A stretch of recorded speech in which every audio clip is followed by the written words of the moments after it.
سلسلہ ایسا نہیں تھا. تبع تابعین کا دور آیا تو یہی سلسلہ چلتا رہا. بعد میں جیسے مذاہب فقہا مخصوص ائمہ کی طرف منسوب ہوئے، صحابہ کرام میں تھا کہ جس کو کوئی صورت درپیش ہوتی مسئلے کی وہ کسی بھی صحابی سے جا کے پوچھ لیا کرتے تھے، جو بھی عالم ہوتے اس وقت. لیکن بعد میں اس کی ضرورت محسوس کی گئی کہ امت مختلف مسائل میں بہت زیادہ اختلاف و انتشار کا شکار ہو جائے گی. جیسے قرآن مجید کو مختلف قراءتوں پر مختلف لہجوں پر پڑھنے کی اجازت دی گئی تھی، رسول اللہ صلی اللہ علیہ وسلم نے اجازت دی تھی. آج جیسے زبانوں کا اختلاف ہے نا، اردو یہاں کسی اور قسم کی ہے، حیدرآباد میں تھوڑا فرق ہوگا، ہندوستان میں تھوڑا اور فرق ہوگا، عربی میں بھی ایسا ہی فرق تھا. تو اللہ کے رسول صلی اللہ علیہ وسلم نے ہر عرب کو اپنے لب و لہجے میں قرآن پڑھنے کی اجازت دی تھی. لیکن جب یہ سلسلہ بڑھتا چلا گیا تو حضرت عثمان رضی اللہ تعالیٰ عنہ کو اس بات کا خوف ہوا کہ یہ اختلاف حدود سے تجاوز نہ کر جائے. لہذا وہ تمام نسخے جو اطراف عالم میں پھیل چکے تھے قرآن مجید کے، حضرت عثمان نے وہ تمام منگوائے اور سب کو آگ لگا کے جلا دیا. صرف اس نسخے کو باقی رکھا جو ارض حجاز کی عربی لغت پر تھا، جو حجاز کی. تبھی اس کو آج جو ہمارے ہاتھوں میں جو نسخہ ہے نا قرآن کو، اس کو مصحف عثمانی کہتے ہیں. اب دیکھیے یہ کیوں مصحف حضرت عثمان کی طرف کیوں منسوب کرتے ہیں اس کو؟ اس لیے کہ اس نسخے کو جمع کرنے والے کون ہیں؟ حضرت عثمان. اب کوئی بیوقوف یہ کہنے لگے شروع کر دے کہ ہمیں تو مصحف محمدی دکھاؤ، مصحف عثمانی نہیں چاہیے ہمیں. اسے کیا کہا جائے گا کہ یہ مصحف عثمانی یہ حضرت محمد صلی اللہ علیہ وسلم ہی کا مصحف ہے، کوئی الگ چیز نہیں ہے. اختلاف اور انتشار سے بچنے کے لیے آپ نے باقی تمام نسخوں کو ضائع کر دیا، کیونکہ لب و لہجے میں فرق آتا چلا جا رہا تھا، بڑھتا چلا جا رہا تھا. پھر دشمنان اسلام کو مزید موقع مل جاتا اسلام کے خلاف سازشیں کرنے کا. تو حضرت عثمان کا اس امت پہ بہت بڑا انعام، بہت بڑا احسان. اس کی میں ایک مثال دیتا ہوں کہ تابوت کا لفظ جو ہے نا، تابوت کا لفظ یہ گولتا سے بھی لکھا جاتا ہے اور لمبی تا سے بھی. اس میں اختلاف ہوا کہ اس کو گولتا سے لکھا جائے یا لمبی تا سے لکھا جائے.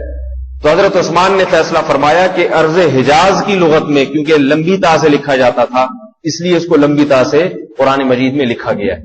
تو اہل حجاز کی لغت کا اعتبار کیا گیا. اس سے پتہ چلتا ہے کہ بعض دفعہ مصلحت کی خاطر باقی تمام ایک چیز کی بذات خود ثبوت ہوتا ہے، بذات خود ایک چیز ظاہر ہوتی ہے، لیکن مصلحت اور حکمت کی خاطر اس پہ پابندی لگا دی جاتی. یہ کام ہوا ہے. جب اسی طرح یاد رکھیے کہ رسول اللہ صلی اللہ علیہ وسلم نے فرمایا انزل القرآن علی 7 احرف. یہ میں بتانا چاہ رہا ہوں کہ تصوف کے جو 4 مشہور سلسلے ہیں نا، چشتیہ، قادریہ، نقشبندیہ، سہروردیہ، بعض لوگ اس کو بھی بدعت کہتے ہیں. یہ سلسلہ ہی کیونکہ نبی کے دور میں نہیں تھے لہذا سارے بدعتی ہیں. ایسا نہیں ہے. میں اس میں بتاتا ہوں کہ یہ ہے کیا، مختصر، زیادہ لمبی چوڑی تفصیل نہیں. اور اس میں خرابیاں کہاں سے آئی ہیں، گڑبڑے کیا ہیں اور حقیقت کیا ہے. اسی میں فقہ پر بھی اعتراض کیے جاتے ہیں. حنفی شافی کہاں سے آ گئے؟ یہ اعتراضات فقہ پہ بھی کیے جاتے ہیں، یہ اعتراضات تصوف پہ بھی کیا جاتا ہے. تو نہ تصوف پہ کیا جانے والا یہ اعتراض درست ہے، نہ فقہ پہ کیا جانے والا یہ اعتراض درست ہے. رسول اللہ صلی اللہ علیہ وسلم نے فرمایا انزل القرآن علی 7 احرف. قرآن کو اللہ نے 7 قراءتوں پر نازل کیا ہے. یہ 7 قراءتیں کیا ہے؟ محمد صلی اللہ علیہ وسلم نے بسا اوقات ایک ہی آیت کو 2 طریقوں سے پڑھا ہے. صحابہ کرام، یہ آپ صلی اللہ علیہ وسلم سے ثابت ہے. حضرت عمر رضی اللہ تعالیٰ عنہ نے ایک دفعہ کسی کو قرآن پڑھتے ہوئے دیکھا تو وہ ویسے نہیں تھا جیسے حضرت عمر نے سنا تھا. بہت معمولی اختلاف ہے. ایسا نہیں ہے کہ کہیں آپ یہ سمجھیں کہ ایک دفعہ کوئی اور آئے تھے تو دوسرے قرآن میں کوئی اور، ایسا نہیں ہے. اس کی میں ایک مثال دیتا ہوں. جیسے والضحیٰ واللیل اذا سجا، اس کو والضحیٰ واللیل اذا سجا بھی پڑھا گیا ہے. آپ یہ جو قاری لوگ ہوتے ہیں نا، جو 7 شرح قاری مشہور ہوتے ہیں، یہ مختلف قراتوں میں قرات کرتے ہیں. وما هو علی الغیب بظنین وما هو علی الغیب بضنین، باغ بام ادغام یوم الدین اور ملک یوم الدین، اللہ کے نبی نے دونوں طرح سے اس کی تلاوت کی ہے. الحمدللہ رب العالمین الرحمن الرحیم، مالک یوم الدین ہی پڑھا ہے، ملک یوم الدین مطلب دونوں کا، ملک اور مالک کا مطلب ایک ہی نکلتا ہے. اور ایاک نعبد و ایاک نستعین اہدنا الصراط المستقیم صراط الذین انعمت علیہم غیر المغضوب علیہم ولا الضالین. عربوں میں ایک لغت تھی، علیہم کو علیہم پڑھتے تھے، وہ دونوں طرح پڑھا گیا، بعض قاری علیہم پڑھتے ہیں اس کو اور بعض علیہم پڑھتے ہیں. تو رسول اللہ صلی اللہ علیہ وسلم نے اجازت دی صحابہ کرام کو. تو حضرت عمر نے ایک صحابی کو دیکھا اس طرح سے جس طرح حضرت عمر نے قرآن نہیں سنا تھا. تو حضرت عمر تو دین کے معاملے میں بہت مضبوط تھے، تو فوراً ان کا گریبان پکڑ کے اللہ کے نبی کے پاس لے گئے. تو اللہ کے نبی نے ان سے بھی تلاوت سنی، فرمایا اسی طرح نازل ہوا ہے. حضرت عمر سے بھی سنی، فرمایا اسی طرح نازل ہوا ہے. تو اجازت دی. اب دیکھیے وہ قراتیں جو رسول اللہ صلی اللہ علیہ وسلم سے صحابہ کرام نے سیکھی ہیں، قراتیں یقیناً صحابہ نے سیکھی، جن میں مشہور قاری عبداللہ بن مسعود تھے، حضرت ابو درداء رضی اللہ تعالیٰ عنہ تھے. ان تمام حضرات نے یہ قراتیں سیکھی ہیں، حفظ کی ہیں، بالکل لفظ بلفظ ایک حرف بھی آگے پیچھے نہیں ہونے دیا. جس نے جیسا سنا بالکل ویسا محفوظ کیا. تابعین نے یہ قراتیں سیکھی ہیں صحابہ کرام سے، ایک حرف آگے پیچھے نہیں ہونے دیا. پہلے زمانے میں قرات سیکھی جاتی تھی، آج بھی سیکھی جاتی ہے، کسی قاری سے سیکھی جاتی تھی سینہ بسینہ، اور اس جس قاری سے سیکھتے تھے نا، وہ قاری جس طرح قرآن کو پڑھتے، یہ بعد والے قاری بالکل اسی طرح پڑھتے تھے. تو مشہور تھا کہ یہ فلاں کی قرات میں قرآن پڑھتے ہیں، یہ فلاں کی قرات میں قرآن پڑھتے ہیں. یہاں تک کہ یہ سلسلہ چلا ہے آگے. اس میں بھی مشہور ترین جو قاری ہے نا، وہ 7 قراء مشہور ہیں، ان میں ایک بھی صحابی نہیں ہے. حالانکہ صحابی سارے قاری تھے، لیکن چونکہ بعد میں جو قراء پیدا ہوئے وہ 7 سلسلوں میں جا کے جمع ہو جاتے ہیں، لہذا ان 7 قراءتوں کو ہر ایک قاری کی طرف منسوب کر دیا جاتا ہے. ہم جو قراءت پڑھتے ہیں نا، بروایت حفص عن عاصم، یہ قراءت کہلاتی ہے. یہ دنیا میں زیادہ مشہور ہوئی. اس کو کیا کہتے ہیں؟ امام حفص کی قراءت، امام حفص کی قراءت.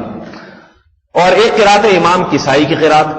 اب کوئی کہنا شروع کر دے کہ مجھے تو محمد صلی اللہ علیہ وسلم کی قراءت دکھاؤ، امام کسائی کی قراءت میں نہیں مانتا. امام کسائی تو بہت بعد میں پیدا ہوئے ہیں، امام ابو حفص تو بہت بعد میں پیدا ہوئے ہیں، یہ تو 4 صدی ہجری کی بدعتیں ہیں یا 3 صدی ہجری کی بدعتیں ہیں. ہمیں تو محمد صلی اللہ علیہ وسلم کے زمانے میں جو قرآن تھا وہ دکھاؤ. تو اسے کیا کہیں گے؟ بے وقوف کہیں گے، احمق کہیں گے. کہا جائے گا کہ یہ وہی قرآن ہے جو محمد صلی اللہ علیہ وسلم کے زمانے میں نازل ہوا، آپ پر صلی اللہ علیہ وسلم پر نازل ہوا، لیکن وہ قرآن ہم سے واسطوں کے ذریعے پہنچا ہے، ڈائریکٹ ہم نے محمد صلی اللہ علیہ وسلم سے براہ راست نہیں سنا. تو اس لیے وہ 7 مشہور ترین قاری جو اپنے وقت کے تھے، ان کی طرف اس کی نسبت کی جاتی ہے، اور جو قرات جس قاری کی پڑھی جائے تو اس قرات کو اسی قاری کا نام دے دیا جاتا ہے. سمجھ رہے ہیں نا؟ تو مشہور ترین قرات ہیں. اسی طرح یاد رکھیں فقہ کا معاملہ ہے، حدیث کا معاملہ بھی ایسا ہی ہے. حضرت ابو ہریرہ رضی اللہ تعالیٰ عنہ نے بھی حدیث کا نسخہ جمع کیا تھا، امام اوزاعی نے بھی نسخہ جمع کیا، مشہور تابعی ہیں. تو ان تمام حضرات اور بھی بہت سارے حضرات ہیں. تو امام زہری رحمۃ اللہ علیہ کا تو بہت بڑا نام ہے محدثین میں. ان حضرات کے پاس نسخے تھے، احادیث لکھا کرتے تھے یہ، اور رسول اللہ صلی اللہ علیہ وسلم کی احادیث اطراف عالم میں پھیل چکی تھی. تو بعد میں جب یہ کام ہوا ہے کہ تمام کی تمام احادیث کو جمع کیا گیا، جیسے امام بخاری نے جمع کیا، امام ترمذی نے جمع کیا، امام ابو داؤد نے جمع کیا، تو محمد صلی اللہ علیہ وسلم کی ان جمع شدہ حدیثوں کو آج جب ہم منسوب کرتے ہیں تو کسی صحابی کی طرف منسوب نہیں کرتے، بلکہ کس کی طرف؟ امام بخاری کی طرف. یہ بخاری کی حدیث ہے، یہ مسلم کی حدیث ہے، یہ حدیث ابو داؤد کی ہے. اب کوئی بھی یہ اعتراض شروع کر دے کہ مجھے تو محمد صلی اللہ علیہ وسلم کی حدیث دکھاؤ، امام بخاری کی میں نہیں مانتا، تو کیا کہا جائے گا؟ اللہ کے بندے، یہ محمد صلی اللہ علیہ وسلم ہی کی حدیث ہے جو امام بخاری نے، جس واسطے سے حدیث ہم تک پہنچی ہے، ہم اس واسطے کی طرف حدیث کو منسوب کر دیں گے. سمجھ میں آ رہی ہے بات؟ اس واسطے کی طرف منسوب کر دیں گے تاکہ یہ والا واسطہ دوسرے واسطے سے ممتاز ہو جائے. اب ہم جب کہتے ہیں نا یہ حدیث بخاری کی ہے، تو اس کا مطلب محمد صلی اللہ علیہ وسلم سے مقابلہ کرانا نہیں ہوتا. اس کا مطلب یہ نہیں ہوتا کہ یہ محمد صلی اللہ علیہ وسلم کی نہیں ہے بلکہ بخاری کی. اس کا مطلب یہ ہوتا ہے کہ یہ بخاری کی ہے، ابو داؤد کی نہیں ہے، یہ ابو داؤد کی ہے، نسائی کی نہیں ہے. ایک واسطے کو دوسرے واسطے سے ممتاز کرنے کے لیے یہ کہا جاتا ہے. سمجھ رہے ہیں نا؟ جیسے ہم جب کہتے ہیں کہ یہ امام کسائی کی قرات ہے، امام ابو حفص کی نہیں ہے، اس کا مطلب یہ نہیں ہے کہ محمد صلی اللہ علیہ وسلم کی نہیں ہے. امام ابو حفص کا نام لیا جائے گا امام کسائی سے فرق کرنے کے لیے. سمجھ رہے ہیں نا؟ امام اعمش سے فرق کرنے کے لیے، ان سلسلوں سے فرق کرنے کے لیے لیا جائے گا. بالکل اسی طرح یاد رکھیں فقہ کے سلسلے اور تصوف کے سلسلے بھی بالکل ایسے ہی کہ جب صحابہ کرام دنیا میں پھیلے ہیں، صحابہ کے زمانے میں تو ایسا ہوتا تھا جس کو مسئلے کی ضرورت ہے سارے صحابہ مجتہد نہیں تھے، یاد رکھیں. بلکہ رسول اللہ صلی اللہ علیہ وسلم نے فرمایا، صحیح حدیث ہے، بلغوا عنی ولو آیۃ فرب حامل فقہ غیر فقیہ. صحیح حدیث ہے یہ. فرمایا میری طرف سے ایک بات بھی سنو، آگے پہنچا دو، اس لیے کہ بسا اوقات علم کا حامل یعنی جس کے پاس علم ہے وہ خود فقیہ نہیں ہوتا. کیا مطلب؟ وہ خود اتنا سمجھدار نہیں ہوتا کہ میری اس حدیث کا مطلب سمجھ رہا ہے.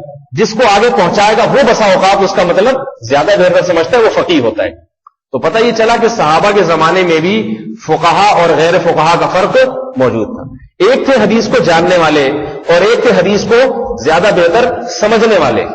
وہ جانتے بھی تھے اور زیادہ مفہوم سمجھتے بھی تھے. یہ مخصوص صحابہ تھے، ہر ایک نہیں تھا. اللہ کے نبی نے فرمایا حضرت معاذ بن جبل کے بارے میں، اعلمکم بالحلال والحرام، تم میں حلال و حرام کو سب سے زیادہ جاننے والے. عبداللہ بن عباس کو فرمایا اللہم علمہ التاویل، اے اللہ اسے تفسیر کا علم سکھا.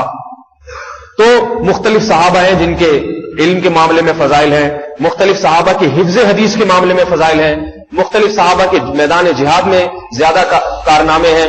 تو صحابہ کرام میں بھی علم عالم اور غیر عالم کی تفریق بھی تھی. غیر عالم عالم سے مسائل پوچھا کرتے تھے، اور علماء میں بھی فقیہ اور غیر فقیہ کی تفریق تھی. بعض زیادہ فقیہ تھے، بعض ان کی نسبت کم درجے کے فقیہ تھے. تو ایک ایسا نہیں تھا کہ ایک ہی سب کو ایک ہی اس میں شامل کر دیا گیا ہو جیسے آج کل کیا جا رہا ہے. تو یہ سلسلہ جب آگے چلا ہے، عبداللہ ابن عباس رضی اللہ تعالیٰ عنہ یہ مکہ میں تھے، مکہ کے فقیہ مشہور تھے، اہل مکہ ان سے مسائل پوچھا کرتے تھے. مصر میں جابر ابن عبداللہ رضی اللہ تعالیٰ عنہ، اور کوفہ میں عبداللہ ابن مسعود رضی اللہ تعالیٰ عنہ، یہ سب خلفائے راشدین کی طرف سے تشکیلات تھیں. یہاں یہ لوگ مسائل بتایا کرتے تھے. تو ایسا نہیں تھا کہ جس کے پاس جو آدمی جو ہے نا وہ خود سے مفتی بن جائے اور کچھ حدیثیں یاد کر کے لوگوں پہ اس کو فٹ کرنا شروع کر دے جیسے آج کل ہو رہا ہے. ایک حدیث یاد کر لی بخاری کی، ایک وہاں سے ابو داؤد کی یاد کر لی، اور اس خود بخاری میں دیکھی بھی نہیں ہوتی، کہیں سے ترجمہ پڑھا بخاری رواہ البخاری لکھا ہے، اور وہ اب علماء کے خلاف نہ اس کو دیکھو فقہ حنفی میں یہ لکھا ہے، حدیث میں یہ لکھا ہے، امام حنیفہ غلط کہتے تھے، فلانی حدیث صحیح کہتی تھی. ایک تھوپنا شروع کر دیں گے ہر ایک کے اوپر. تو یہ سلسلہ کہاں؟ دیکھیے ایک بات یاد رکھیں، ہمیں اللہ نے حکم دیا ہے کہ جب تمہارا اختلاف ہو جائے تو اس کو اللہ اس کے رسول کی طرف پھیرو. یہ ہے یا نہیں؟ تو یاد رکھیں یہاں ایک مغالطہ ہوتا ہے بہت بڑا. مغالطہ یہ ہوتا ہے کہ ہمیں اللہ اس کے رسول کی بعض آیات یا بعض حدیثوں کی طرف پھیرا جائے، یا تمام آیات اور تمام حدیثوں کی طرف پھیرا جائے. جب بھی اختلاف ہو جائے تو پورے قرآن اور تمام حدیث کی طرف پھیرنے کا حکم ہے، بعض آیات اور بعض حدیث کی طرف پھیرنے کا حکم نہیں. اور پورے قرآن اور تمام حدیث کی طرف وہی پھیر سکتا ہے جو پورے قرآن اور تمام حدیث کا عالم ہو. آدھے قرآن کے ایک صاحب مجھے کہنے لگے کہ جب تمہارا اختلاف ہو جائے تو فلاں فقیہ کی طرف یا فلاں فقیہ کی طرف نہ پھیرو، قرآن کی طرف پھیرو. تو میں نے کہا پورے قرآن یا آدھا قرآن؟ انہوں نے کہا پورے قرآن. تو میں نے کہا پورے قرآن میں تو صحابہ کی اتباع کا بھی حکم ہے، والذین تبعوہم بإحسان، اللہ نے ان کو بھی داخل کیا ہے کہ جو صحابہ کی اتباع. پتہ یہ چلا کہ جو مسئلہ صحابہ کے اجماع کے خلاف ہے وہ مسئلہ درست نہیں ہو سکتا. قرآن میں تو یہ بھی آتا ہے وَيَتَّبِعْ غَيْرَ سَبِيلِ الْمُؤْمِنِينَ نُوَلِّهِ مَا تَوَلَّى، جو مومنین کے راستے کو، اور مومنین سے مراد صحابہ کرام ہے سب سے پہلے، جو مومنین کے راستے کو، صحابہ کے راستے کو چھوڑ کے کہیں اور کی طرف جائے گا، ہم اس کو جہاں وہ جائے گا جہنم کی طرف اس کو پھینک دیں گے، اسی میں جانے دیں گے، ہم گمراہ ہونے دیں گے. تو پتہ یہ چلا کہ پورے قرآن میں صحابہ کرام بھی داخل ہے. پھر پورے قرآن میں فقہاء کرام کی اتباع بھی داخل ہے. قرآن کے الفاظ ہے وَأَنزَلْنَا إِلَيْكَ الذِّكْرَ، اے نبی ہم نے آپ پر اس قرآن کو نازل کیا لِتُبَيِّنَ لِلنَّاسِ، تاکہ آپ لوگوں کو سب کو بیان کر دیں کھول کھول کے. نبی کا بیان کرنا کیا کہلاتا ہے؟ حدیث. تو پتہ چلا کہ قرآن پر عمل حدیث پر عمل کے بغیر ممکن نہیں ہے. اور پھر آگے فرمایا وَلَعَلَّهُمْ يَتَفَكَّرُونَ، اس کے بعد یہ بھی غور و فکر کریں گے. غور و فکر وہی کرتا ہے جس کے پاس قرآن اور حدیث کا کامل علم ہوتا ہے، ورنہ آدھا غور و فکر ہو سکے گا، کامل غور و فکر نہیں ہو سکتا. اور پھر غور و فکر کی صلاحیت بھی ہو اس میں. تو پورے قرآن کو لو میرے بھائی، آدھی آدھی آیتیں کہیں وہاں سے اٹھا لی، کوئی وہاں سے اٹھا کے سب پہ منطبق کرنا شروع کر دی، یہ غلط طریقہ ہے. جیسے ہمارے یہ جو آج کل کے رافضی لوگ ہیں نا، شیعہ لوگ، یہ کیا کہتے ہیں؟ متے کو جائز قرار دیتے ہیں قرآن مجید کی آیت سے. وہ کہتے ہیں کہ فَمَسْتَمْتَعْتُمْ بِهِ مِنْهُنَّ فَآتُوهُنَّ أُجُورَهُنَّ فَرِيضَةً، کہ جس عورت سے تم فائدہ اٹھاؤ تو اس کو اس کی اجرت دے دو. اب بس اتنی سی آیت پیش کریں گے، کہہ رہے اس کا مطلب ہے دیکھو فائدہ اٹھا کے اجرت دینا جائز ہے، جیسے ایران میں ہوتا ہے. تو اللہ کے بندو یہ پوری آیت دیکھو، پھر دیکھو صحابہ کرام نے اس پر کیسے عمل کیا. یہ آیت نازل ہوئی ہے نکاح کے بارے میں، شادی کے بارے میں، اور یہاں اجرت سے مراد مہر ہے. اور آگے الفاظ محسنین غیر مسافحین ولا متخذی اخدان، نکاح کرنے کی نیت سے یہ کام کرو، تم گرل فرینڈ بنانے کے لیے یہ کام نہ کرو. تو یہ تو قرآن میں صاف الفاظ ہیں. پھر صحابہ کرام نے اس پر کیسے عمل کیا؟ حضرت عمر نے اعلان کیا تھا جس نے متا کیا میں اسے پتھروں سے مار کے ہلاک کر دوں گا. کسی ایک صحابی نے بھی حضرت عمر کے اس فیصلے پر اعتراض نہیں کیا. صحابہ کرام کا اجماع ہو گیا اس بارے میں. تو جو آدمی صحابہ کرام کے راستے کو نہیں مانتا وہ بھی قرآن کو نہیں مانتا، خواہ وہ کتنا ہی دعویٰ کرے. تو یہاں بھی یہ بات یاد رکھیے کہ صحابہ کے دور میں تو ایسے تھا، جو چاہتا جس سے چاہتا مسائل پوچھ لیتا. تابعین کا دور آیا، تبع تابعین کا دور آیا، یہی سلسلہ چلتا رہا. لیکن امت کے علماء نے دیکھا کہ صحابہ میں بھی اختلاف تھا مسائل کے معاملے میں، تابعین میں بھی تھا، تبع تابعین میں بھی تھا. امت کے علماء نے دیکھا کہ یہ اختلاف پھیلتا چلا جا رہا ہے اور لوگوں میں خواہش نفسانی اور نفس پرستی پھیلتی چلی جا رہی. جب تک تقویٰ ہوتا ہے تو انسان اپنی خواہشات کی اتباع نہیں کرتا کہ بس جہاں جس مفتی سے آسانی ملے گی میں اس سے فتویٰ لوں گا. لیکن جب یہ تقویٰ کا دور ختم ہوتا چلا گیا تو اس بات کی ضرورت محسوس ہوئی کہ ان اختلافات کو سمیٹ کے کم کیا جائے. سمجھ رہے ہیں نا؟ جیسے بہت ساری قراتیں تھی نا، حضرت عثمان نے سمیٹ کر کیا کر دیا؟ صرف ایک مصحف عثمانی میں جمع کر دیا ان تمام قراتوں کو. اس کے علاوہ تمام قراتوں کو کیا کر دیا؟ ضائع کر دیا. مصحف عثمانی کے مطابق جو ہوگی بس وہ پڑھی جائے گی، اس کے علاوہ نہیں. تو یاد رکھیے اسی طریقے سے یہ اس اختلاف کو سمیٹ کے 4 فقہ میں بند کر دیا گیا، جس کو حنفی، شافعی اور مالکی حنبلی کہا جاتا ہے. اب ان کی نسبت جو فقہ حنفی کی طرف کی جاتی ہے یہ اس لیے نہیں کہ یہ محمدی فقہ نہیں ہے، معاذ اللہ. امام نبی علیہ السلام سے مقابلہ کرانے کے لیے نہیں ہے، یہ فقہ شافعی سے ممتاز کرنے کے لیے نسبت کی جاتی ہے. اور شافعی اس لیے کہا جاتا ہے تاکہ حنفی اور مالکی اور حنبلی سے امتیاز ہو جائے. اس سلسلے سے فرق کرنے کے لیے یہ نام لیے جاتے ہیں. یہ مقابلہ معاذ اللہ اسلام سے مقابلہ کرانے کے لیے، یہ اسلام ہی کے 4 مذاہب ہیں. اور یہ بھی ایک بات یاد رکھیں، کچھ دن پہلے میں وہ بیان سن رہا تھا کسی کے انٹرنیٹ پر، انہوں نے کہا یہ کیسے ہو سکتا ہے، اسلام تو ہے کہ یہ 4 مذاہب کیسے ہو گئے. ایک بات یاد رکھیں، یہاں بھی گڑبڑ ہوتی ہے. مذہب اور دین میں فرق ہے، سمجھ رہے ہیں نا؟ مذہب عربی میں کہتے ہیں جو آپ کی رائے ہو، تبھی کہتے ہیں یہ امام ابو حنیفہ کا یہ مذہب ہے، فلاں فقی کا یہ مذہب ہے. لیکن یہ کبھی نہیں کہا جاتا کہ اس میں امام شافعی کا دین یہ ہے اور امام ابو حنیفہ کا دین یہ ہے. دین دونوں کا کیا ہے؟ اسلام ہے. مذہب کا لفظ صحابہ کے بارے میں بھی کہ اب عبداللہ بن مسعود کا مذہب یہ تھا، حضرت عمر کا مذہب اس مسئلے میں یہ تھا. اب اس کا یہ مطلب تھوڑی دونوں کے الگ الگ مذاہب تھے، دونوں کے الگ الگ دین تھے.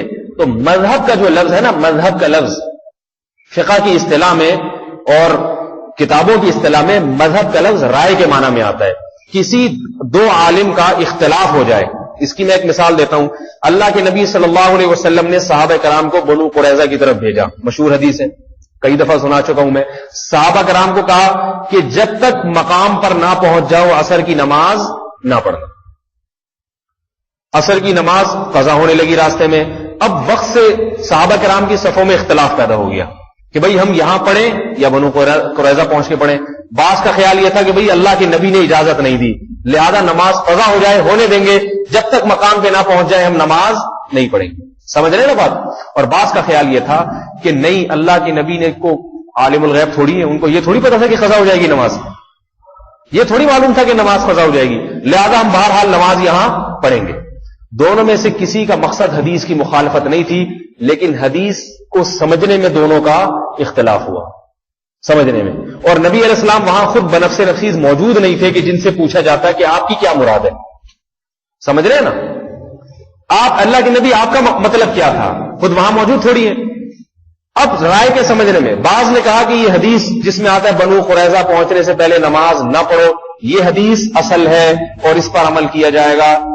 بعض نے کہا، بعض نے رائے اختیار کی. رائے کا مقصد حدیث پہ رد کرنا نہیں، بلکہ حدیث کے معنی اور مفہوم کو سوچنا کہ نبی کی مراد کیا تھی. اس حدیث مراد حدیث کیا ہے، مراد نبی کیا ہے. مراد قضا کروانا تھا؟ نہیں، مراد تو یہ تھی کہ بھئی راستے میں خطرہ ہوتا ہے، ڈاکوؤں کا خطرہ ہوتا ہے اور مجاہدین ہیں سارے، یہ تو مقام پہ پہنچ کے نماز پڑھے بہتر ہے. آپ کو یہ تھوڑی معلوم تھا کہ قضا ہو جائے گی.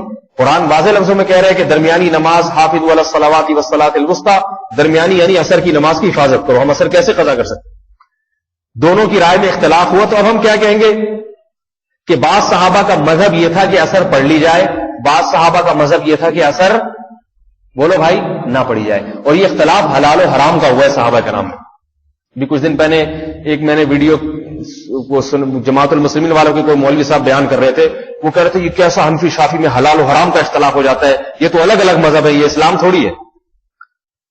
تو میرے بھائی یہ سوچنے کی بات ہے کہ صحابہ کرام میں حلال و حرام کا اختلاف ہوا ہے، اور علماء اس حلال و حرام کے اختلاف کو مذہبی سے تعبیر کرتے ہیں.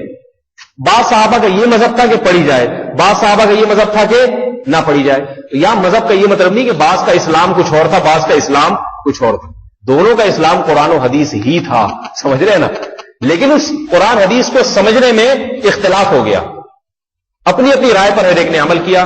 جب یہ لشکر نبی کے پاس واپس لوٹائے، فَلَمْ يُعَنِّفْ أَحَدًا مِّنْهُمْ، حدیث کے الفاظ ہیں اللہ کے نبی نے کسی کو بھی ملامت نہیں کی. اور قیامت تک ایک اصول دے دیا کہ فقہی مسائل میں حدیث، قرآن اور حدیث کو سمجھنے میں اگر اس امت کے علماء اور مجتہدین کا اختلاف ہوگا تو اس اختلاف میں کسی کو ملامت کرنے کی اجازت نہیں ہے.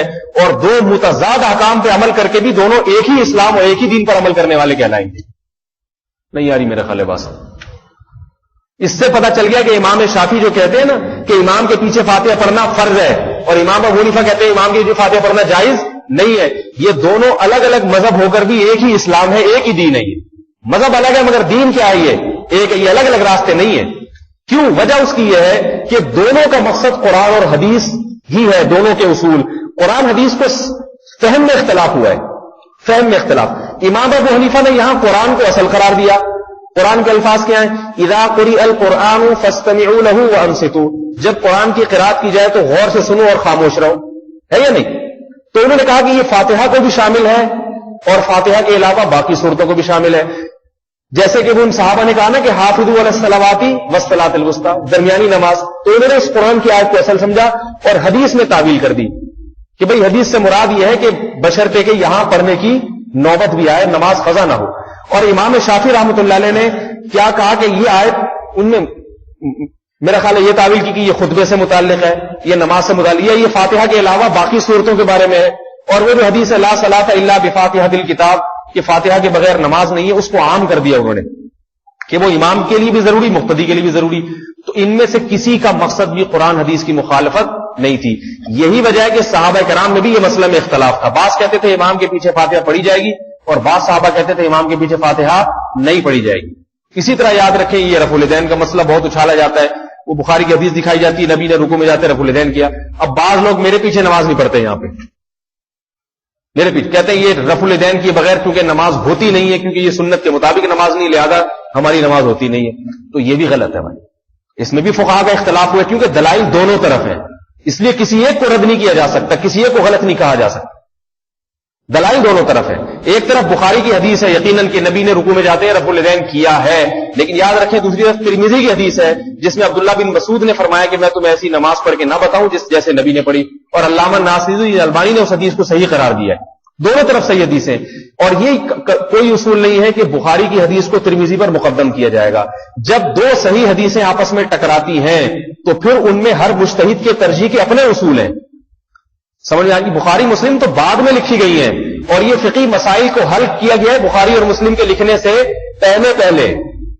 سمجھ میں. امام ابو حنیفہ امام بخاری سے بہت پہلے گزرے ہیں، امام شافعی امام بخاری سے پہلے گزرے ہیں، امام احمد بن حنبل امام بخاری کے استادوں میں سے ہیں، اور امام مالک تو بہت ہی پہلے گزرے ہیں.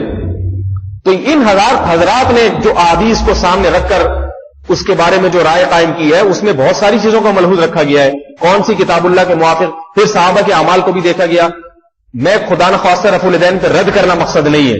رفع الیدین کرنے والے ایک امت کا بہت بڑا طبقہ ہے. میں صرف ایک عذر کے طور پر کہ امام ابو حنیفہ جو رفع الیدین کے نئی قائل ہے اور احناف جو رفع الیدین نہیں کرتے, اس کی بھی بڑی مضبوط دلیل ہے.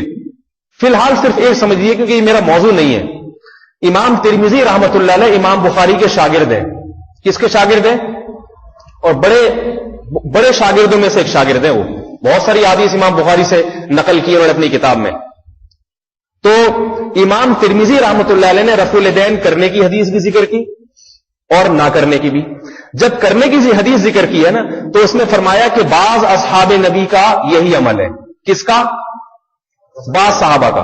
لیکن جب رفع الیدین نہ کرنے کی حدیث ذکر کی ہے تو آگے لکھا ہے وَبِهِ يَقُولُ غَيْرُ وَاحِدٍ مِّنْ أَصْحَابِ النَّبِيِّ صلی اللہ علیہ وسلم. بہت سارے صحابہ کا یہی مذہب ہے کہ رفع الیدین نہ کرنا سنت ہے. سمجھ میں آ رہی ہے بات؟ میرا مقصد رفع الیدین کرنے والوں پہ طنز نہیں ہے, یہ پہلے ذہن میں رکھیں. ہم اور آپ ہوتے کون ہیں جو فقہا کے درمیان فیصلہ کریں کہ امام شافعی نے صحیح کہا, امام حنیفہ نے؟ ہماری وہ اوقات نہیں ہے. سمجھ میں آ رہی ہے بات؟ میں صرف ایک عذر بیان کر رہا ہوں کہ امام ابو حنیفہ کا مقصد قطعاً قرآن حدیث کی مخالفت نہیں ہے. دلائل ہر ایک کے پاس ہوتے ہیں, بس ایک آدمی اپنے مطلب کی دلیل کو جب عوام پہ ٹھوسنا شروع کر دے نا اور دوسرے کا اعتبار ہی نہ کرے, اس سے پھر فسادات پیدا ہوتے ہیں, اس سے پھر لڑائیاں پیدا ہوتی ہیں, اس سے پھر ایک دوسرے کے بارے میں دل تنگ ہوتا ہے, پھر قواریت بڑھتی ہے. یہ چیز ہوتی ہے جو ختم ہونی چاہیے. سمجھ میں آ رہی ہے بات؟ یہ چیز ختم ہونی چاہیے. تو میں یہ عرض کر رہا تھا کہ ہر ایک کے پاس دلائل ہیں. تو اب یہ دونوں باتیں الگ الگ مذہب ہو کر بھی ایک ہی دین ہے, ایک ہی اسلام ہے, کیونکہ اسلام میں اس کی گنجائش دی گئی ہے, ایسے اختلاف کی گنجائش دی گئی ہے. پھر اس اختلاف کو ختم کرنے کی کوئی صورت ممکن نہیں ہے ہمارے لیے. بعض بڑے آرام سے کہہ دیتے ہیں کہ نہیں, فردوہ الی اللہ والرسول, اللہ اس کے رسول کی طرف لوٹاؤ. اسی طرح ایک صاحب تھے جماعت المسلمین سے ان کا تعلق تھا, مجھے کہنے لگے کہ جب اختلاف ہو جائے تو اللہ اس کے رسول کی طرف لوٹاؤ, امام ابو حنیفہ سے امام شافعی سے کیوں پوچھتے ہو؟ میں نے کہا ٹھیک ہے, اللہ اس کے رسول کی طرف لوٹا دیا, اس کے بعد بھی اگر اختلاف ہوا پھر؟ تو انہوں نے کہا نہیں پھر نہیں ہوگا. میں نے کہا ہوا ہے. صحیح ہے نا. یہ جو فقہاء کرام کے جتنے اختلافات ہیں نا, امام شافعی, امام حنیفہ, امام مالک, یہ سارے اختلافات قرآن حدیث کی طرف پھیرا. بہت ساری چیزوں میں اتفاق ہو گیا اور بہت ساری چیزوں میں رائے کے اختلاف کی وجہ سے اختلاف ہو گیا. اب دوبارہ کیسے لوٹائیں اس کو قرآن حدیث کی طرف؟ لوٹانے کے بعد اختلاف بہت ساری چیزوں میں سامنے آئے. جیسے وہ صحابہ کرام جن کو بنو قریظہ کی طرف بھیجا تھا, انہوں نے قرآن حدیث کی طرف لوٹایا, پھر بھی اختلاف ہوا نہیں ہوا. بہت ساری چیزوں میں اتفاق ہو جاتا ہے اور بعض چیزوں میں رائے کے اختلاف کی وجہ سے اختلاف ہو جاتا ہے. بہت ساری چیزوں میں اتفاق بھی ہو, ایسا نہیں کہ سب ہر چیز میں اختلاف ہے. اسلام کے کل کتنے ارکان ہیں؟ 5. اس میں کوئی اختلاف ہے کسی کا؟ کتنی نمازیں فرض ہیں؟ 5. کوئی اختلاف ہے کسی کا؟ اور رکعتوں میں بھی کوئی اختلاف نہیں.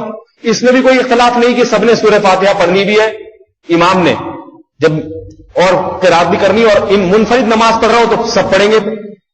اس میں بھی کوئی اختلاف نہیں. سب کا اتفاق ہے قیام کے بعد رکوع آتا ہے, رکوع کے بعد قوما آتا ہے, اس کے بعد سجدہ آتا ہے. رکوع میں سبحان ربی العظیم پڑھنا ہے. آپ سعودی عرب چلے جائیں وہاں بھی رکوع میں سبحان ربی العظیم پڑھا جاتا ہے. آپ دمشق چلے جائیں وہاں بھی سجدے میں سبحان ربی الاعلیٰ پڑھا جاتا ہے. سب نماز ایک ہی طریقے سے ختم کرتے ہیں, دائیں طرف السلام علیکم ورحمۃ اللہ, پھر بائیں طرف. بہت ساری چیزیں میرے بھائی اتفاقی بھی ہیں, بلکہ حقیقت یہ کہ اتفاقی چیزیں بے پناہ ہیں, بہت زیادہ ہیں. اختلافی اس کے مقابلے میں بہت ہی تھوڑی ہیں. لیکن اس اختلاف کے باوجود ان کو مذاہب کہا جائے گا, مختلف دین نہیں کہا جائے گا. سمجھ میں آ رہی ہے بات؟ اور یہ ختم کرنا ممکن نہیں ہے, کیونکہ جو چیز صحابہ کرام کے زمانے میں مختلف فی بن گئی اور صحابہ کے زمانے سے لے کے آج تک مختلف فی اختلافی چلی آ رہی ہے, اس کو باقی رکھنے میں شریعت کی کوئی حکمت اور مصلحت ہے. اس کو ختم کرنے میں حکمت اور مصلحت اگر ہوتی تو اللہ اسی وقت ختم فرما دیتے. تو بڑی حکمتیں ہوتی ہیں. کیا ہوتی ہے وہ حکمتیں؟ وہ بھی وقت نہیں ہے, میں کیونکہ میرا مقصد بھی تصوف کے سلسلے جلی ان کو واضح کرنا ہے کہ وہ کیا تھے. تو بہرحال اس اختلاف کو باقی رکھنے میں حکمت ہے. اب ہم اگر امت کو متحد کرنا چاہتے ہیں تو اس اتحاد کا طریقہ یہ نہیں ہے کہ اپنی رائے عوام پہ اور ہر دوسرے پہ, دوسرے مسلک والے پہ ٹھوسنا شروع کر دیں. اس کا طریقہ یہ کہ بھائی ٹھیک ہے, دونوں رائے ہیں فقہاء کرام کی, آپ کسی کو بھی فالو کر لیں, کسی پہ بھی چل لیں, انشاءاللہ قیامت کے دن آپ کی نجات ہو جائے گی. کیونکہ قرآن کیا کہہ رہا ہے؟ وَاتَّبِعْ سَبِيلَ مَنْ أَنَابَ إِلَيَّ. ایک صاحب یہ آج پڑھ رہے تھے, اتبعوا ما انزل الیکم من ربکم, اللہ نے جو کچھ تمہاری طرف نازل کیا اس کی اتباع کرو, جو نازل کیا ہے اس کی اتباع کرو. ابو حنیفہ, شافعی اور ان فقہاء کی اتباع نہ کرو. تو مجھے خیال آیا کہ یہ بھی ادھوری اتباع ہو رہی ہے. قرآن نے کہا نا جو میں نے نازل کیا اس کی اتباع کرو, تو اس سے بھی پورا قرآن مراد ہے آدھا مراد ہے؟ پورے قرآن کے جواب دیکھیں گے تو پورے قرآن میں یہ بھی ہے وَاتَّبِعْ سَبِيلَ مَنْ أَنَابَ إِلَيَّ, جو میری طرف متوجہ ہے اس کے راستے پر چلو. تو پتہ یہ چلا کہ قرآن پر عمل کرنا اس وقت تک ممکن نہیں ہے جب تک ان فقہا کے راستے پر نہ چلا جائے جو قرآن پہ چل رہے ہیں. سمجھ میں آ رہی ہے بات؟ ان فقہا یہ ضروری ہے کہ اگر کسی فقیہ کے بارے میں یہ 100% یہ ثابت ہو جائے کہ اس نے غلطی کی ہے تو پھر اس کی رائے پر عمل کرنا جائز نہیں ہے کیونکہ وہ معصوم ہے. لیکن یہ ثابت ہو جائے, اور یہ ثابت کرنا آسان کام نہیں ہے, یہ فقہا یہ کام پہلے کر چکے ہیں. تبھی آپ دیکھیں کئی مسائل ایسے ہیں جس میں امام ابو حنیفہ کے قول پہ امت نے فتویٰ نہیں دیا, اب وہ بھی لے کے لوگ تھوکتے رہتے ہیں. ابھی میں جماعت المسلمین والے ایک بزرگ ہیں, ان کا کلپ وہ سن رہا تھا بیان, انہوں نے پورے بیان میں ایک بات کی, امام ابو حنیفہ فرماتے ہیں 2.5 سال تک عورت بچے کو دودھ پلا سکتی ہے, حنفی سارے اسی پہ فتویٰ دیتے ہیں, حالانکہ قرآن کہہ رہے 2 سال تک دودھ پلاؤ. اب پورا زور لگا دیا انہوں نے, ان کو یہ نہیں پتا کہ کوئی حنفی اس پہ فتویٰ نہیں دیتا. صحیح ہے, سارے حنفی علماء یہی کہتے ہیں کہ 2 سال کے بعد دودھ پلانا حرام ہے. سب ماشاءاللہ اکثر یہاں شادی شدہ ہیں, سب یہ مسئلہ جانتے ہیں, سب اپنے گھروں میں بیگموں کو کیا سمجھاتے ہیں تو 2 سال سے پہلے تو اتنا مشہور و معروف ہے. لیکن اس کو لے کے یہاں امام حنیفہ کے قول پہ فقہائے احناف نے فتویٰ دیا ہی نہیں ہے کیونکہ قرآن کے ظاہر کے خلاف ہے. امام ابو حنیفہ رحمۃ اللہ علیہ فرماتے ہیں دار الحرب میں جو کافر جس سے لڑائی ہوتی ہے نا, جنگی کافر, اس سے سود لینا جائز ہے, یہ امام حنیفہ کا فتویٰ ہے. لیکن آپ کسی حنفی مفتی سے پوچھ لیں, وہ کہے گا کسی سے بھی سود لینا جائز نہیں ہے. اس بارے میں علماء احناف نے امام ابو حنیفہ کے قول پہ فتویٰ نہیں دیا. سمجھ میں آ رہی ہے بات؟ نہیں آ رہی میرا خیال ہے بات سمجھ نہیں دیا فتویٰ فقہائے احناف نے, اور آج سے نہیں بہت پہلے سے فتویٰ نہیں دے رہے. تو یہ کام فقہا ہم سے زیادہ اچھی طرح سے کر سکتے ہیں کہ کس قول پہ فتویٰ دینا ہے اور کس پہ فتویٰ نہیں دینا. ایک اور مثال دیتا ہوں, امام ابو حنیفہ کے نزدیک یہ عقیقہ کرنا جو ہے نا, جو ہم بچوں کا عقیقہ کرتے ہیں 2 بکرے, یہ منسوخ ہے. لیکن سارے احناف عقیقے کرتے ہی کرتے, صبح شام کتنے, حضرت 7واں دن ہے, بال بچے کے سر پہ اس طرح پھیر کے بال کدھر پھینکوں, مسئلہ پوچھ, بکرا ایک بھی کافی ہے 2. اسی وجہ سے کہ یہاں امام ابو حنیفہ کے قول پہ فقہا نے فتویٰ نہیں دیا. امام حنیفہ رحمۃ اللہ علیہ کا قول ہے کہ نماز استسقاء جو ہے نا, جو بارش میں 2 رکعتیں میدان میں جا کے پڑھی جاتی ہیں, امام حنیفہ کے نزدیک جب بارش نہ ہو رہی ہو تو نماز اس میں مشروع نہیں ہے, بلکہ صرف توبہ استغفار ہے. ہر آدمی اپنے طور پہ نماز پڑھ کے توبہ کرے, جماعت نہیں ہے. لیکن سارے احناف یہ فتویٰ دیتے ہیں کہ نماز استسقاء سنت عمل ہے, کیونکہ صاحبین کا فتویٰ ہے اور اس پر حدیث صحیح موجود ہے. سمجھ میں آ رہی ہے بات؟ اور بہت سارے مسائل ہیں قضا سے متعلق, عدالتی نظام جتنے ہیں اس میں احناف کا ایک اصول ہے کہ امام ابو یوسف کے قول پہ فتویٰ دیا جائے گا, عدالتی نظام میں امام ابو حنیفہ کے قول پہ فتویٰ نہیں دیا جائے گا. یہ قانون ہے, باقاعدہ لا ہے فقہ حنفی میں. کیوں؟ اس لیے کہ امام ابو یوسف باقاعدہ عملی طور پر جج بنے, قاضی, دنیا کے سب سے بڑے جج تھے اس وقت کے, ان سے بڑا جج آج تک کوئی پوری امت کا نہیں بنا. ان کو اسی وجہ سے قاضی یوسف کہا جاتا ہے, قاضی ابو یوسف. اس وقت کی جتنی اسلامی دنیا تھی اس کے سب سے بڑے جج تھے امام یوسف. تو چونکہ کئی سال انہوں نے عدالتی فیصلے کیے ہیں, تو ہدایت میں لکھا ہے کہ جو معائنہ ہوتا ہے نا, تجربہ ہوتا ہے, وہ خبر کی طرح نہیں ہوتا. امام ابو یوسف کو عدالتی فیصلوں کا تجربہ نہیں ہے, لہذا ان کی رائے اس میں زیادہ معتبر نہیں سمجھی جاتی. امام ابو یوسف کی رائے پہ فتویٰ دیا جاتا ہے. تو جو چیز ہے نہیں اس کو انٹرنیٹ پہ کلپ بنا کے عوام کو ورغلانا کہ دیکھو امام حنیفہ کی ایسی عملی تخلیص, زمین آسمان ادھر سے ادھر ہو جائے, امام حنیفہ کون ادھر سے ادھر نہیں ہوتا. بھائی ہوتا ہے, اس سے کئی جگہ ہو رہا ہے, لیکن صرف بات اتنی ہے کہ اس میں عوام کو خود سے فیصلے کرنے کی اجازت نہیں. یہ فقہا کا کام ہے, فقہا اس پہ فیصلہ کرتے ہیں. پھر بعض دفعہ ضرورت اور حاجت کی بنیاد پہ بھی فیصلہ کیا جاتا ہے. امام ابو حنیفہ کا مذہب یہ ہے, بلکہ امام ابو یوسف کا بھی یہی مذہب, امام محمد کا بھی یہی مذہب, سارے فقہائے احناف کا یہ مذہب ہے کہ اگر کوئی عورت, اس کا شوہر گم ہو جائے, لاپتہ ہو جائے, تو عورت 99 سال انتظار کرے گی. کتنے سال؟ اس سے پہلے اس کا نکاح کہیں اور نہیں کرا سکتی. اب یہاں جب علماء احناف نے دیکھا کہ امام ابو حنیفہ کے پاس اس کی کوئی صحیح دلیل نہیں ہے, ہوتی تو کتابوں میں لکھی ہوتی, کوئی حدیث نہیں ہے, کسی کے پاس بھی نہیں ہے. اس بارے میں احادیث کیا ہیں؟ خاموش. کہ شوہر لاپتہ ہو جائے تو کیا کرنا ہے, اس بارے میں روایات کیا ہیں؟ خاموش. تو امام حنیفہ نے قیاس کیا کہ بھئی 99 سال میں 100% یقین ہو جائے گا کہ مر گیا ہے, ٹھیک ہے نا. 100%، لہذا پھر کہیں اور شادی کر سکتی ہے. لیکن بات یہ ہے کہ جہاں اس کا یقین ہوگا کہ یہ بھی مر چکی ہوگی اس وقت، ٹھیک ہے نا، یہ بھی مر چکی ہوگی. یہاں فقہائے احناف نے امام ابو حنیفہ، امام ابو یوسف، امام محمد کے قول پہ فتویٰ نہیں دیا، کیونکہ اس میں عورت کا بہت زیادہ نقصان تھا. لہذا ہندوستان میں علماء سر جوڑ کے بیٹھے، انہوں نے اس مسئلے میں امام مالک رحمۃ اللہ علیہ کے قول پہ فتویٰ دیا. وہ فتویٰ کیا ہے کہ بھئی 4 سال تک انتظار کیا جائے گا، عدالت میں عورت مقدمہ کر دے، 4 سال انتظار کرے گی، اس کے بعد عدالت اس کی موت کا فیصلہ کر دے گی اور عورت کی کہیں اور شادی کرا دی. اور اسی پر عمل ہو رہا ہے. تو بعض چیزوں کی غلط تعبیر کی جاتی ہے جس سے لیکن یہ کام کہ کہاں کس کے قول پہ فتویٰ دینا ہے، کس کی دلیل مضبوط ہے، یہ فقہاء اور علماء کا کام ہے، یہ عام آدمی کا کام نہیں. عوام کو چاہیے کہ علماء کی اتباع کریں مسائل. سمجھ میں آ رہی ہے بات؟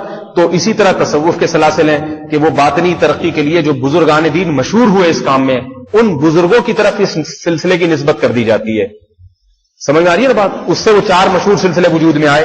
تو یہ بھی سارے وہی چیزیں جو محمد صلی اللہ علیہ وسلم نے جن چیزوں کی تلقین کی ہے. البتہ ان صوفیہ کرام کی اصطلاحات اپنی ہے، وضع کردہ اصطلاحات میں کوئی بھی اپنی کسی چیز کو ٹرمینالوجی کہتے ہیں نا اس کو انگلش میں، تو اصطلاحات کوئی بھی ہو سکتی ہیں. ہاں یہ ضرور ہے کہ فقہ میں اتنی گڑبڑ نہیں ہوئی ہے جتنی تصوف میں ہوئی ہے. تصوف میں مبالغہ آرائیاں بدعات بے شمار ہوئی ہیں.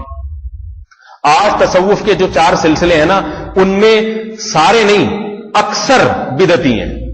سمجھ میں آئیے بات؟ اکثر سے مراد ان سلسلوں سے وابستہ لوگوں میں، وابستہ صوفیہ کرام میں اکثر صوفیہ کرام کیا ہیں؟ بدعتی ہیں. بہت تھوڑے سے صحیح رہ گئے ہیں، باقی کیا ہے حساب کتاب گڑبڑ. آپ جائیں نا خانقاہ پہ لکھا ہوگا چشتیہ قادریہ خانقاہ، ٹھیک ہے، لوگ سمجھتے ہیں یار وہ شیخ عبد القادر گیلانی رحمۃ اللہ علیہ کے منصوب ہیں، یہ تو پتہ نہیں کتنے. حالانکہ شیخ عبد القادر گیلانی اگر آ کے دیکھ لیں تو ٹھکائی مار مار کے بھگائیں ان کو کہ یہ کیا کر رہے ہیں.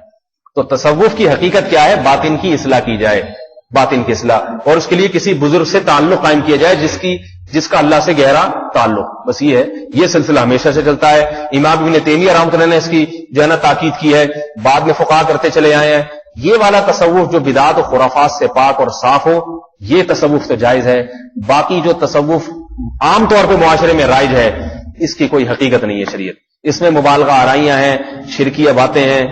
حقیقت میں وہ شرکیہ نہیں ہے، لیکن ان کا وہ الفاظ ایسے گھمائے پھرائے ہوتے ہیں کہ وہ عوام کو شرکی لگ رہا ہوتا ہے. تو ایسی بات عوام کے سامنے کیوں کی جائے جو عوام کی فہم سے بالاتر ہو اور اس سے شرک ٹپک رہا ہو. ابھی کچھ دن پہلے بس ایک واقعہ سنا کے بعد ختم کرتا ہوں. میں کسی کے پاس بیٹھا ہوا تھا، وہ بھی کسی تصوف کے سلسلے کے مشہور ہیں، عالم بھی ہیں اور بڑے مشہور صوفی بھی ہیں. میں وہاں بیٹھا ہوا تھا تو کوئی ان کے پاس آ گیا اور پوچھنے لگا، حضرت